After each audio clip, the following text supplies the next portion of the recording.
She was a communist spy who switched sides and crippled the Soviet Union spy program in the United States. Her name was Elizabeth Bentley. My name is Stephen Yoder, and this is Abbreviated Bios. Elizabeth Bentley was born on January 1st, 1908 in New Milford, Connecticut, to Charles and May Bentley. She was considered to be a lonely, withdrawn child. Elizabeth was a tall, plain-looking girl. She was considered a sad and lonely girl by classmates. At 18, Elizabeth won a scholarship to Vassar. She came under the influence of leftist professor Hallie Flanagan. This kind of sets a pattern in her life where the people she hangs out with really tend to influence her beliefs. Bentley graduated with a degree in English, Italian, and French. She first worked as a teacher at Foxcroft Prep for girls in Middleburg, Virginia. In 1932, she began studying at Columbia University.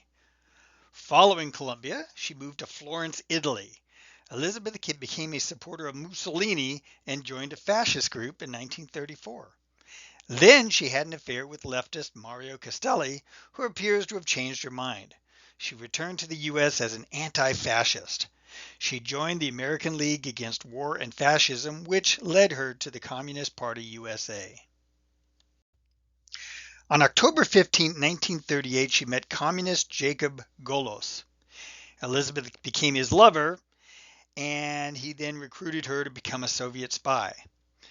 She became his chief assistant, courier, and agent handler.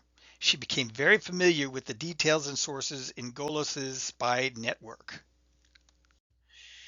Golos's job was to make sure that the Communist Party USA members followed the party policy directed by Joseph Stalin. Bentley's cover was as an employee of the United States Services and Shipping Corporation. This government organization was used to ship secret documents to the Soviet Union. Golos became ill and she began taking over as the contact for many of his spies. After he died on November 27, 1943, she took over his job. Bentley was in charge of Victor Perlot's spy group. There's a picture of Perlot and his wife there. Perlot had a bitter divorce, and his wife informed the FBI on him. Bentley was interviewed about it, but nothing came of it. The FBI was on top of things as usual. When the Soviet Union appointed Anatoly Gorsky to take Golos's position, this set up a conflict with Bentley. The KGB proceeded to push her out of the organization because they wanted to professionalize their spies and get away from amateurs like Bentley.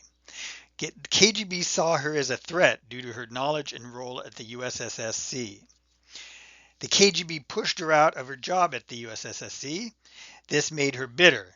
The KGB tried to ameliorate her with awards, money, vacations, but it didn't work. They considered killing her, but decided against it. In August 1945, Bentley took a vacation in Connecticut and while there, visited the FBI office in New Haven. She didn't give many details about individuals at the time, but did explain how the United States Service and Shipping Corporation was being used to send information to Soviet leaders. She met again with the FBI on November 7th, 1945, and this time began naming names. It would be nice to believe that she switched sides because she had a change of heart like Whittaker Chambers, but no. She did it out of revenge for her being pushed out of her leadership position. No matter. Her defection is considered the single most disastrous event in the history of Soviet intelligence in America. In her interview with the FBI, she revealed the existence of the Victor Perlot group, that Treasury Department official Harry Dexter White was a communist, that administrative assistant in the White House Lachlan Curry was a communist, that War Production Board official William Remington was a communist, and how Bentley would visit Nathan Silvermaster's house to pick up classified documents. J. Edgar Hoover wanted to keep the info secret but made two mistakes. He sent a memo to President Truman that went through layers of Soviet spies at the White House before it got to Truman. He also told British intelligence chief William Richardson, who told his assistant Kim Philby, who told the Soviet security force. Pictured there is Kim Philby. Bentley's revelations forced the FBI to take Whittaker Chambers' more seriously. He had defected years before and they kind of treated it nonchalantly. Her 108-page confession revealed 41 Soviet spies and refocused FBI counter-espionage efforts. The American Communist Party couldn't be used as a fifth column anymore and tainted the communist movement with treason. Once the Soviets learned of her defection, they began to shut down operations. Most KGB members withdrew from the US to limit the damage while they regrouped. Elizabeth Bentley agreed to testify before the House Committee on Un-American Activities. The Truman administration, which had been infested with Soviet spies, worked to discredit Bentley. She was called a neurotic spinster and a neurotic liar. On July 30th, 1948, she appeared in front of the committee. She was asked to mention only two names at that time, William Remington and Mary Price. She appeared again the next day and mentioned many more names. Remington eventually went on trial and was convicted of perjury. In 1952, she testified again before a Senate subcommittee that the Soviets pushed the Morgenthau Plan to destroy Germany in the war so they wouldn't help the Allies stop the Soviet Union from taking Eastern Europe.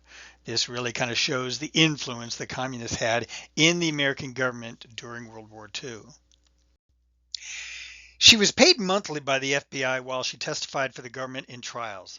Many of Bentley's accusations could not be corroborated at the time because she didn't have the documents to back herself up. Most of the accused never went to trial. This allowed her to be mocked and ridiculed by the liberal American upper class. It would not be until after the Soviet Union imploded and the Vidona documents from their files were opened up in 1995 that she would be proven to have been telling the truth all along. In 1952, she published her autobiography, Out of Bondage. It was a pretty self-serving book as she blamed her lover Golos for her decision to become a Soviet spy. It received poor reviews and did not sell well. In February 1953, she began teaching at the College of the Sacred Heart in Grand Coteau, Louisiana. She lived at the college and gave anti-communist lectures outside of it. She had a reputation as a good teacher. She later began teaching at the Cathedral School of St. Mary on Long Island. In January 1957, a photo of her appeared next to a review of the movie FBI Story, which detailed the case. Students saw the photo, found out about her past, and told their parents. Some parents threatened to withdraw their students. She was let go at the end of the school year. She finally found a new job in the fall of 1959 when she began working at the Long Lane School in Middleton, Connecticut, a penal institution for girls. Bentley said, "We have no bars, no wardens, and we attempt to rehabilitate the young women through kindly and understanding discipline." Elizabeth Bentley died on December 3, 1963 from abdominal cancer in New Haven, Connecticut. Bentley's defection to the American side greatly damaged the progress of Soviet espionage in the years after World War II and helped the U.S. to be able to fight back more effectively during the Cold War. I hope you've enjoyed this episode of Abbreviated Bios.